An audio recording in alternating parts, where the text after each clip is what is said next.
اس کی زبان لڑکھڑانے لگی، اس کے چہرے پر جہاں رب کا تاثر تھا وہاں سکون سا بھی نظر آنے لگا۔ اس نے بولنے کی کوشش کی مگر حلق سے خراٹے سے نکلے، اس کا سر ایک طرف لڑھک گیا اور وہ ہمیشہ کے لیے خاموش ہو گیا۔ یہ واقعہ ستمبر 1171 کا ہے۔ نے سلطان صلاح الدین ایوبی کو اطلاع بھجوائی۔ محل میں العازد کی موت کی خبر پھیل گئی۔ محل کے کسی گوشے سے رونا تو دور کی بات ہے، ہلکی سی سسکی بھی نہ سنائی دی۔ صرف ان دو عورتوں کے آنسو بہہ رہے تھے جو آخری وقت اس کے پاس تھی۔ سلطان صلاح الدین ایوبی چند ایک احکام کے ساتھ فوراً محل میں آ گیا۔ اس نے دیکھا کہ برآمدے اور غلام گردشوں میں کچھ سرگرمی سی تھی۔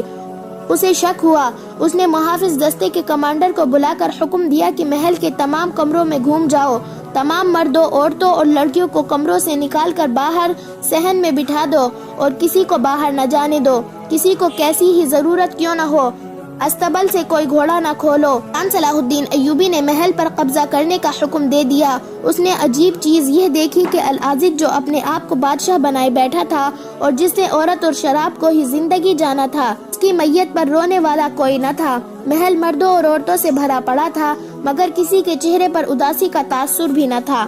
طبیب سلطان صلاح الدین ایوبی کو الگ لے گیا اور اسے العازد کی ساری آخری باتیں سنائی۔ اس نے اپنی رائے ان الفاظ میں دی کہ آپ کو آخری وقت اس کے بلاوے پر آ جانا چاہیے تھا۔ سلطان صلاح الدین ایوبی نے اسے بتایا کہ وہ اس خدشے کے پیش نظر نہیں آیا کہ اس شخص کا کچھ بھروسہ نہ تھا اور دوسری وجہ یہ تھی کہ اسے ایمان فروشوں سے نفرت تھی۔ مگر اب طبیب کی زبانی العازد کا آخری پیغام سن کر سلطان صلاح الدین ایوبی کو سخت پچھتاوا ہونے لگا۔ وہ بہت بے چین ہو گیا اور اس نے کہا اگر میں آ جاتا تو اس کے منہ سے کچھ اور راز کی باتیں نکلوا لیتا، وہ کوئی راز سینے میں نہ لے گیا ہو۔ مستند مورخوں نے اپنی تحریروں میں لکھا ہے کہ العازد بے شک عیاش اور گمراہ تھا۔ اس نے سلطان صلاح الدین ایوبی کے خلاف سازشوں کی پشت پناہی بھی کی، لیکن اس کے دل میں سلطان صلاح الدین ایوبی کی محبت بہت تھی۔ دو مورخوں نے یہ بھی لکھا ہے کہ اگر سلطان صلاح الدین ایوبی العازد کے بلاوے پر چلا جاتا تو العازد اسے اور بھی بہت سی باتیں بتاتا۔ بہرحال تاریخ ثابت کرتی ہے کہ العازد کے بلاوے میں کوئی فریب نہیں تھا۔ اس نے اپنی روح کی نجات کے لیے اور سلطان صلاح الدین ایوبی کی محبت کے لیے گناہوں کی بخشش مانگنے کا یہ طریقہ اختیار کیا تھا۔ بہت مدت تک سلطان صلاح الدین ایوبی تاثر میں رہا کہ وہ آخری وقت العازد کی باتیں نہ سن سکا۔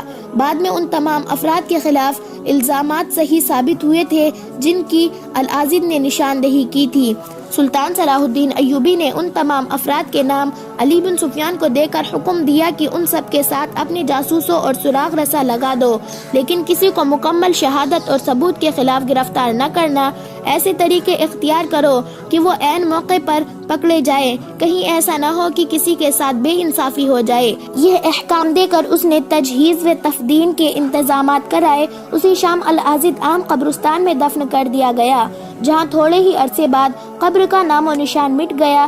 سلطان صلاح الدین ایوبی نے محل کی تلاشی لی، وہاں سے اس قدر سونا، جواہرات اور بیش قیمت تحائف نکلے کہ سلطان صلاح الدین ایوبی حیران رہ گیا۔ اس نے حرم کی تمام عورتوں اور جوان لڑکیوں کو علی بن سفیان کے حوالے کر دیا اور حکم دیا کہ معلوم کرے کہ کون کہاں کی رہنے والی ہے۔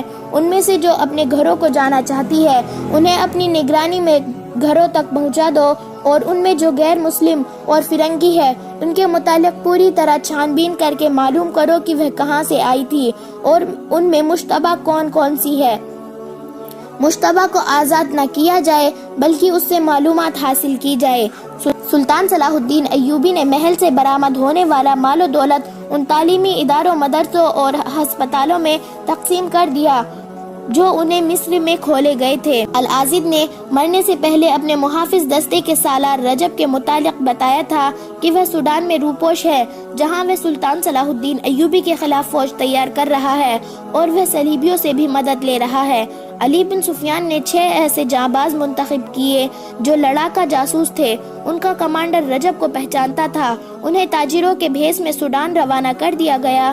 انہیں یہ حکم دیا گیا تھا کہ ممکن ہو سکے تو اسے زندہ پکڑ لائے ورنہ وہیں قتل کر دے۔ جس وقت یہ پارٹی سوڈان کو روانہ ہوئی اس وقت رجب سوڈان میں نہیں بلکہ فلسطین کے ایک مشہور اور مضبوط قلعے شوبک میں تھا۔ فلسطین پر صلیبی کا قبضہ تھا، انہوں نے اس خطے کو اڈا بنا لیا تھا، مسلمانوں پر انہوں نے عرصۂ حیات تنگ کر رکھا تھا، مسلمان وہاں سے کنبہ در کنبہ بھاگ رہے تھے، وہاں کسی مسلمان کی عزت محفوظ نہیں تھی، صلیبی ڈاکوؤں کی صورت بھی اختیار کرتے جا رہے تھے، وہ مسلمانوں کے قافلے کو لوٹ کر فلسطین میں آ جاتے تھے، لڑکیوں کو بھی اغوا کر لاتے تھے۔ یہی وجہ تھی کہ سلطان صلاح الدین ایوبی فلسطین کو تہ تیغ کرنا چاہتا تھا تاکہ مسلمانوں کے جان و مال اور آبرو کو محفوظ کیا جا سکے۔ اس سے بھی بڑی وجہ یہ تھی کہ قبلہ اول پر بھی صلیبی قابض تھے، مگر مسلمان امرا کا یہ عالم تھا کہ وہ صلیبیوں کے ساتھ دوستی کرتے پھرتے تھے۔ رجب بھی ایک مسلمان فوجی سربراہ تھا، وہ سلطان صلاح الدین ایوبی کے خلاف مدد حاصل کرنے کے لیے صلیبیوں کے پاس پہنچ گیا تھا۔ اس کے اعزاز میں قلعے میں رقص کی محفل گرم کی گئی تھی۔ رجب نے یہ دیکھنے کی ضرورت ہی محسوس نہ کی کہ برہنہ ناچنے والیوں میں زیادہ تعداد مسلمان لڑکیوں کی تھی جنہیں صلیبیوں نے کم سنی میں اغوا کر لیا اور رقص کی تربیت دی تھی۔ اپنی قوم کی بیٹیوں کو وہ کافروں کے قبضے میں ناچتا دیکھتا رہا اور ان کے ہاتھوں شراب پیتا رہا تھا۔ اس کے ساتھ 2 مسلمان کمانڈر بھی تھے۔ رات بھر وہ شراب اور رقص میں بدمست رہے اور صبح صلیبیوں کے ساتھ بات چیت کے لیے بیٹھے۔ اس اجلاس میں صلیبیوں کا مشہور بادشاہ گائلو جینان کونارڈ موجود تھا، ان کے علاوہ چند ایک صلیبی فوج کے کمانڈر بھی تھے۔ رات کو رجب انہیں بتا چکا تھا کہ سلطان صلاح الدین ایوبی نے سوڈانیوں کے حبشی قبیلے کے معبود کا مسمار کر کے ان کے پروہت کو ہلاک کروا دیا ہے۔ اس پر سوڈانیوں نے حملہ کیا جسے صلاح الدین ایوبی نے پسپا کیا اور ان کے خلیفہ العازد کی خلافت ختم کر کے خلافت عباسیہ کا اعلان کر دیا ہے، مگر مصر میں کوئی خلیفہ نہیں رہے گا۔ رجب نے انہیں بتایا کہ اس کا مطلب یہ ہے کہ سلطان صلاح الدین ایوبی مصر کا خود مختار حکمراں بننا چاہتا ہے۔ رجب نے صلیبیوں کو اس اجلاس میں بتایا کہ وہ ان سے جنگی اور مالی مدد لینے آیا ہے اور وہ سوڈان جا کر فوج تیار کرے گا۔ مصر میں بد نظمی اور ابتری پھیلانے کے لیے بھی اس نے صلیبیوں سے مدد مانگی۔ کونارڈ نے کہا، فوری طور پر 2 پہلو سامنے آتے ہیں جن پر ہمیں توجہ مرکوز کرنی چاہیے۔ جس حبشی قبیلے کے مذہب میں سلطان صلاح الدین ایوبی نے ظالمانہ دخل اندازی کی ہے اسے انتقام کے لیے بھڑکایا جائے۔ اس کے ساتھ سارے سوڈان میں جتنے بھی عقیدے اور مذہب ہیں ان کے پیروکاروں کو صلاح الدین ایوبی کے خلاف یہ کہہ کر مسلح کیا جائے کہ وہ مسلمان بادشاہ لوگوں کی عبادت گاہیں اور ان کے دیوتاؤں کے بت توڑتا پھر رہا ہے، بیشتر اس کے کہ وہ کسی اور قبیلے پر حملہ ور ہو اسے مصر میں ہی ختم کر دیا جائے۔ اس طرح لوگوں کے مذہبی جذبات بھڑکا کر انہیں مصر پر حملے کے لیے آسانی سے تیار کیا جا سکتا ہے۔ ایک صلیبی کمانڈر نے کہا، ہم مصر کے مسلمانوں تک کو صلاح الدین ایوبی کے خلاف کھڑا کر سکتے ہیں، اگر محترم رجب برا نہ مانے تو انہی کے فائدے کی بات کر دوں۔ مسلمانوں میں مذہبی جنون پیدا کر کے مسلمان کو مسلمان کے ہاتھوں مروا دینا کوئی مشکل نہیں۔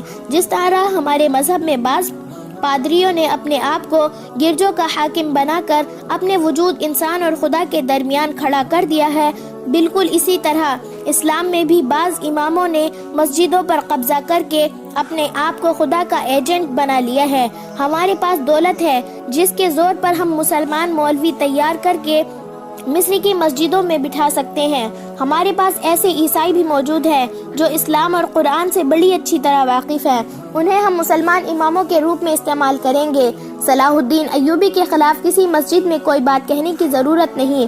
ان مولویوں کی زبان سے ہم مسلمانوں میں ایسی توہم پرستی پیدا کریں گے کہ ان کے دلوں میں صلاح الدین ایوبی کی وہ عظمت مٹ جائے گی جو اس نے پیدا کر رکھی ہے۔ رجب نے کہا، یہ مہم فوراً شروع کر دی جائے۔ سلطان صلاح الدین ایوبی نے مصر میں مدرسے کھول دیے ہیں جہاں بچوں اور نوجوانوں کو مذہب کے صحیح رخ سے روشناس کیا جا رہا ہے۔ اس سے پہلے وہاں کوئی ایسا مدرسہ نہیں تھا۔ لوگ مسجدوں میں خطبے سنتے تھے جن میں خلیفہ کی تعریف زیادہ ہوتی تھی۔ صلاح الدین ایوبی نے خطبوں میں سے خلیفاؤں کا ذکر ختم کرا دیا ہے۔ اگر لوگوں میں علم کی روشنی اور ذہنی بیداری پیدا ہو گئی تو ہمارا کام مشکل ہو جائے گا۔ آپ جانتے ہیں کہ حکومت کے استحکام کے لیے لوگوں کو ذہنی طور پر ماندہ اور جسمانی طور پر محتاج رکھنا لازمی ہے۔ ایک صلیبی کمانڈر مسکرا کر بولا، محترم رجب، آپ کو اپنے ملک کے متعلق بھی علم نہیں کہ وہاں در پردہ کیا ہو رہا ہے۔ ہم نے یہ مہم اسی روز شروع کر دی تھی جس دن صلاح الدین ایوبی نے بحر روم میں شکست دی تھی۔ ہم کھلی تخریب کاری کے قائل نہیں، ہم ذہنوں میں تخریب کاری کیا کرتے ہیں۔ ذرا غور کریں محترم، 2 سال پہلے قاہرہ میں کتنے قہبہ خانے تھے اور اب کتنے ہیں؟ کیا ان میں بے پناہ اضافہ نہیں ہو گیا؟ کیا دولت مند مسلمان گھرانوں میں لڑکوں اور لڑکیوں میں قابل اعتراض عشق شروع نہیں ہو گئے؟ ہم نے وہاں جو عیسائی لڑکیاں بھیجی تھی وہ مسلمان لڑکیوں کے روپ میں مسلمان مردوں کے درمیان رقابت پیدا کر کے خون خرابہ کرا چکی ہے۔ قاہرہ میں ہم نے نہایت دلکش جوا بازی رائج کرا دی ہے۔ 2 مسجدوں میں ہمارے بھیجے ہوئے آدمی امام ہیں، وہ نہایت خوبی سے اسلام کی شکل و صورت بگاڑ رہے ہیں، وہ جہاد کے معنی بگاڑ رہے ہیں۔ ہم نے وہاں عالموں اور فاضلوں کے بھیس میں بھی کچھ آدمی بھیج رکھے ہیں جو مسلمانوں کو جنگ و جدل کے خلاف تیار کر رہے ہیں، وہ دوست اور دشمن کا تاثر بھی بدل رہے ہیں۔ مجھے ذاتی طور پر یہ توقع ہے کہ مسلمان چند برسوں تک اسی ذہنی کیفیت میں داخل ہو جائیں گے جہاں وہ اپنے آپ کو بڑے فخر سے مسلمان کہیں گے، مگر ان کے ذہنوں پر ان کی تہذیب و تمدن پر صلیب کا اثر ہوگا۔ رجب نے کہا، صلاح الدین ایوبی کا جاسوسی کا نظام بہت ہوشیار ہے۔ اگر اس کے شعبہ جاسوسی اور سراغ ثانی کے سربراہ علی بن سفیان کو قتل کر دیا جائے تو صلاح الدین ایوبی اندھا اور بہرا ہو جائے۔ کونارڈ نے کہا، اس کا مطلب یہ ہے کہ آپ خود کچھ بھی نہیں کر سکتے، آپ ایک حاکم کو قتل بھی نہیں کرا سکتے۔ اگر آپ عقل کے لحاظ سے اتنے کمزور ہیں تو آپ ہمارے آدمیوں کو بھی پکڑوا کر مروائیں گے اور ہماری دولت بھی برباد کریں گے۔ رجب نے کہا، یہ کام میں خود کرا لوں گا، میں نے فدائیوں سے بات کر لی ہے، وہ تو سلطان صلاح الدین ایوبی کے قتل کے لیے بھی تیار ہے۔ کونارڈ نے کہا، آپ سوڈان کی طرف سے مصر کی سرحد پر بدامنی پیدا کرتے رہے، ملک کے اندر ہم ذہنی اور دیگر اقسام کی تخریب کاری کرتے رہیں گے۔ ادھر عرب میں کئی ایک مسلمان عمرہ ہمارے قبضے میں آ گئے ہیں، ان میں سے بعض کو ہم نے اس قدر بے بس کر دیا ہے کہ ان سے ہم جزیہ وصول کرتے ہیں۔ ہم چھوٹے چھوٹے حملے کر کے ان کی تھوڑی تھوڑی زمین پر قبضہ کرتے چلے جا رہے ہیں۔ اب سوڈان کی طرف سے یہی چال چلے۔ مسلمانوں میں صرف 2 شخص رہ گئے ہیں، نور الدین جنگی اور صلاح الدین ایوبی۔ ان کے ختم ہوتے ہی اسلامی دنیا کا سورج غروب ہو جائے گا، بشرطے کہ آپ لوگ ثابت قدم رکھیں۔ یہ کہنے کی ضرورت نہیں کہ مصر آپ کا ہوگا۔ اس قسم کی بنیادی باتوں کے بعد بہت دیر تک ان میں طریقہ کار اور لاہ عمل پر بحث ہوتی رہی۔ آخر کار رجب کو 3 بڑی ہی دلکش اور بے حد چالاک لڑکیاں اور سونے کے 1000 سکے دیے گئے۔ اسے قاہرہ کے 2 آدمیوں کے پتے دیے گئے، ان میں سے کسی ایک تک ان لڑکیوں کو خفیہ طریقے سے پہنچانا تھا۔ ان 2 آدمیوں میں سے ایک سلطان صلاح الدین ایوبی کے جنگی شعبے کا ایک حاکم فیض الفاطمی تھا۔ رجب کو یہ نہیں بتایا گیا کہ لڑکیوں کو کس طرح استعمال کیا جائے گا، اسے اتنا ہی بتایا گیا کہ فیض الفاطمی کے ساتھ ان کا رابطہ ہے، وہ لڑکیوں کا استعمال جانتا ہے اور لڑکیوں کو بھی معلوم ہے کہ انہیں کیا کرنا ہے۔ یہ تینوں عرب اور مصری کی زبان روانی سے بول سکتے تھے۔ اسی روز تینوں لڑکیاں اور 10 محافظ رجب کے ساتھ کر کے اسے روانہ کر دیا گیا۔ اسے سب سے پہلے سوڈان کے اسی پہاڑی خطے میں جانا تھا جہاں لڑکی کی قربانی دی جاتی تھی اور جہاں سلطان صلاح الدین ایوبی کے جانبازوں نے ارارہ کو حبشیوں سے چھڑا کر پروہت کو ہلاک کیا اور فرعونوں کے وقتوں کی عمارتیں تباہ کی تھی۔ رجب نے سوڈانیوں کی شکست اور العازد کی خلافت سے ماجولی کے ساتھ بھاگ کر اسی جگہ پناہ لی اور اسی جگہ کو اپنا اڈا بنا لیا تھا۔ اس نے اپنے گرد حبشیوں کا وہ قبیلہ جمع کر لیا تھا جس کے پروہت کو سلطان صلاح الدین ایوبی نے ہلاک کرایا تھا۔ یہ لوگ ابھی تک اس جگہ کو دیوتاؤں کا مسکن کہتے تھے اور پہاڑیوں کے اندر نہیں جاتے تھے۔ اندر صرف 4 بوڑھے حبشی جاتے تھے۔ ان میں ایک اس قبیلے کا مذہبی پیشوا تھا۔ اس نے اپنے آپ کو مرے ہوئے پروہت کا جانشین بنا لیا تھا۔ اس نے 3 آدمی اپنے محافظوں کے طور پر منتخب کر لیے تھے جو اس کے ساتھ پہاڑیوں کے اندر جاتے تھے۔ رجب نے اسی چھوٹ سے خطے کے ایک اور ڈھکے چھپے گوشے کو اپنا گھر بنا لیا تھا۔ فرار ہو کر وہ وہاں گیا، پھر مصر میں مہم کسی صلیبی ایجنٹ کے ساتھ فلسطین چلا گیا تھا۔ حبشیوں کا یہ قبیلہ جو انگوک کہلاتا تھا خوف زدہ تھا۔ ایک تو ان کے دیوتا کی قربانی پوری نہ ہوئی، دوسرے ان کا پروہت مارا گیا، تیسرے ان کے دیوتا کا بت اور مسکن ہی تباہ کر دیا گیا، اور چوتھی مصیبت یہ نازل ہوئی کہ قبیلے کے سینکڑوں جوان دیوتاؤں کی توہین کا انتقام لینے گئے تو انہیں شکست ہوئی اور زیادہ تر مارے گئے۔ اس قبیلے کے گھر گھر میں ماتم ہو رہا تھا۔ ان میں سے بعض لوگ یہ بھی سوچنے لگے تھے کہ جس نے ان کے دیوتا کا بت توڑا ہے وہ کوئی بہت بڑا دیوتا ہوگا۔ مرے ہوئے پروہت کے جانشین نے جب اپنے قبیلے کا یہ حال دیکھا تو اس نے پہلے تو یہ کہا کہ دیوتا کے مگرمچھ بھوکے ہیں، ان کے پیٹ بھرو۔ حبشیوں نے کئی ایک بکریاں مگرمچھوں کے لیے بھیج دی، ایک نے تو اونٹ پروہت کے حوالے کر دیا۔ یہ جانور کئی دنوں تک مگرمچھوں کی جھیل میں پھینکے جاتے رہے مگر قبیلے کا خوف کم نہ ہوا۔ ایک رات نئے پروہت نے قبیلے کو پہاڑی جگہ سے باہر جمع کیا اور بتایا کہ اس نے دیوتاؤں تک رسائی حاصل کی ہے۔ دیوتا نے یہ اشارہ دیا ہے چونکہ وقت پر لڑکی کی قربانی نہیں ہوئی اس لیے قبیلے پر یہ مصیبت نازل ہوئی ہے۔ دیوتاؤں نے کہا ہے کہ اب بیک وقت 2 لڑکیوں کی قربانی دی جائے تو مصیبت ٹل سکتی ہے، ورنہ دیوتا سارے قبیلے کو چین نہیں لینے دیں گے۔ پروہت نے یہ بھی کہا کہ لڑکیاں انگوک نہ ہو اور سوڈان کی بھی نہ ہو، ان کا سفید فام ہونا ضروری ہے۔ اتنا سننا تھا کہ قبیلے کے بہت سے دلیر اور نڈر آدمی اٹھ کھڑے ہوئے۔ انہوں نے کہا کہ وہ مصر سے 2 فرنگی یا مسلمان لڑکیاں اٹھا لائیں گے۔ گھر سے رجب فلسطین سے 3 صلیبی لڑکیاں 10 محافظوں کے ساتھ لا رہا تھا۔ اس کا سفر بہت لمبا تھا اور یہ سفر خطرناک بھی تھا۔ وہ سلطان صلاح الدین ایوبی کی فوج کا بھگوڑا اور باغی سالار تھا۔ اسے معلوم تھا کہ سرحد کے ساتھ ساتھ سلطان صلاح الدین ایوبی نے گشتی پہرے کا انتظام کر رکھا ہے، اس لیے وہ اپنے قافلے کو دور کا چکر کاٹ کر لا رہا تھا۔ اس کے قافلے میں 3 اونٹ تھے جن پر پانی، خوراک اور صلیبیوں کا دیا ہوا بہت سارا سامان لدا ہوا تھا۔ باقی سب گھوڑوں پر سوار تھے۔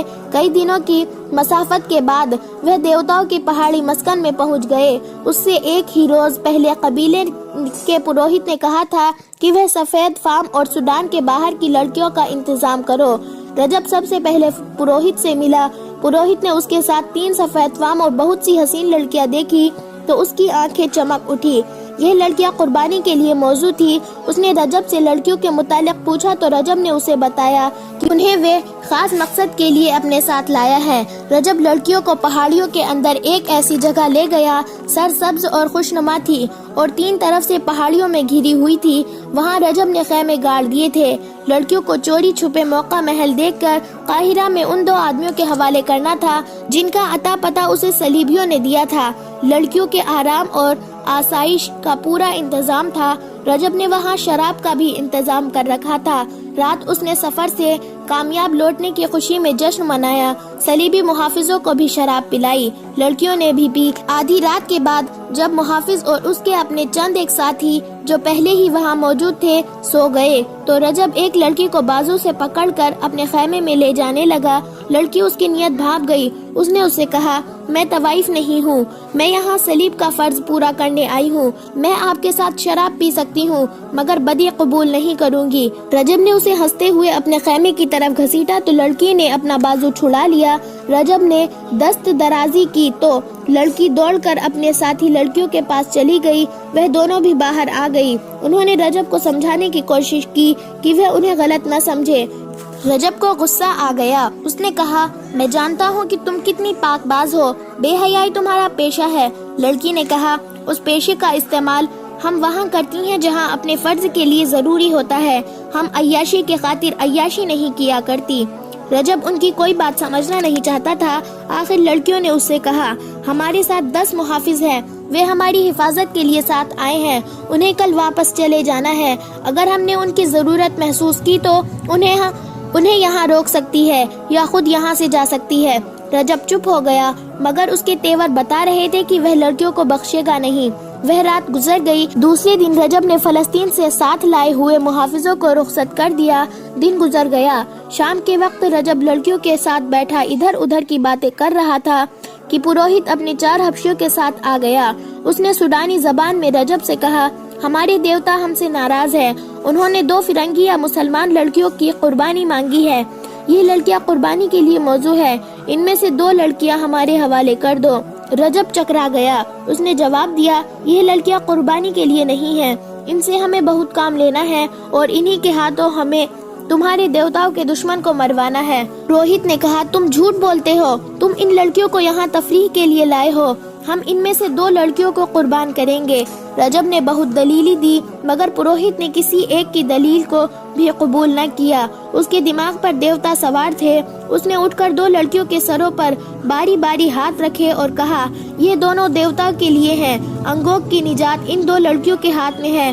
یہ کہہ کر وہ چلا گیا۔ رک کر رجب سے کہا لڑکیوں کو ساتھ لے کر بھاگنے کی کوشش نہ کرنا، تم جانتے ہو کہ ہم تمہیں فوراً ڈھونڈ لیں گے۔